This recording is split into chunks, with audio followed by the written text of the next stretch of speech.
আমি আমার আব্বারে দাফন করছি, মনে আছে? ডিসেম্বরের 5 তারিখ 9টা বাজে। ডিসেম্বরের 4 তারিখ মারা গেছে, 5 তারিখ 9টার দিকে দাফন করছি। কবরে নাই মা, মাটিটা আমি হাত দিয়ে ওই দিন দেখছিলাম, প্রচন্ড ঠান্ডা দেখছিলাম, অনেক ঠান্ডা, অনেক ঠান্ডা। তখন মনে হয়েছিল যে দুনিয়াতে মা বাবা সন্তানরে কত সুখ শান্তিতে রাখা যায়। শীতকালে একটা সন্তান কষ্ট পাবে, কোনো বাবা চায় না, মা চায় না। অথচ আমরা আমাদের বাবাকে 3টা পাতলা কাপড়ে ওই প্রচন্ড ঠান্ডা মাটির নিচে রেখে আসি। আপনি আজকে মারা গেলে আমার আপনার সাথে এলাকাবাসী এটাই করবে, এটাই চূড়ান্ত সত্য কথা।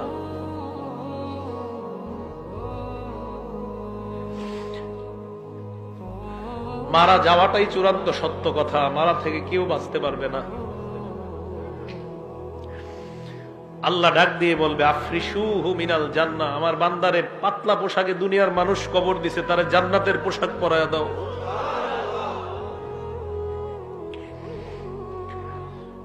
কে জানে আমার আপনার নসিবে এই পোশাক আছে কিনা।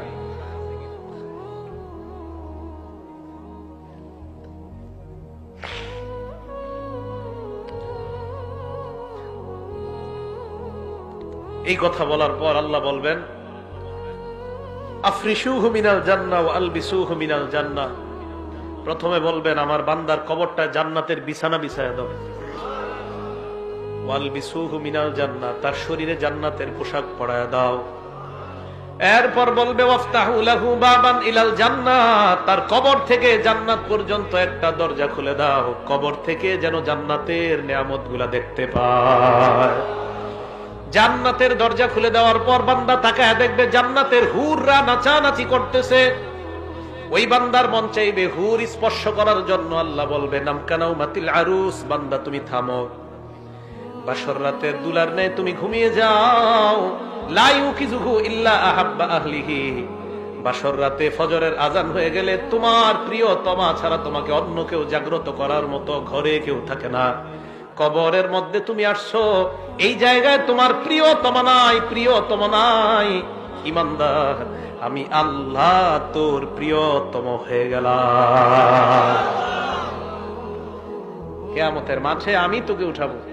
ঘুমা ঘুমা, তুই ঘুমা, এখনো জান্নাতে যাওয়ার সময় হয়নি, কবরে থাকো। তোমার তো কবর থেকে জান্নাতের নিয়ামত উপভোগ করার সুযোগ দিয়েছি, থামো। আরেক বর্ণনায় আসছে ফায়ুফসাহু লাহু কবরুহু, তার কবরটা বিশাল প্রশস্ত করে দেওয়া হবে। মাদ্দা বাসরিহি, তার দৃষ্টি যতটুকু যায় এই পরিমাণ প্রশস্ত করে দেওয়া হবে। প্রিয় ভাইয়ারা, জামির দিয়ার ভাইয়ারা, আমার আপনার কবরটা, আমার আপনার মৃত্যুটা, আমার আপনার কবরটা যেন এমন কবরই হয়। আমি আপনাদের জন্য দোয়া করবো, আপনারা আমার জন্য দোয়া করবেন। কে মারা যায় এটা নিশ্চিত বলা যায় না আমি জান্নাতি, নিশ্চিত বলা যায় না আপনি জান্নাতি, নিশ্চিত বলা যায় না আমি জাহান্নামী, নিশ্চিত না আপনি জাহান্নামী। কত কিছু ভাবেন যে কত বড় হুজুর সামনে বসছে, কিন্তু আমি যদি জান্নাতি না হই কি লাভ হবে বলেন আমার এই সার্টিফিকেটের।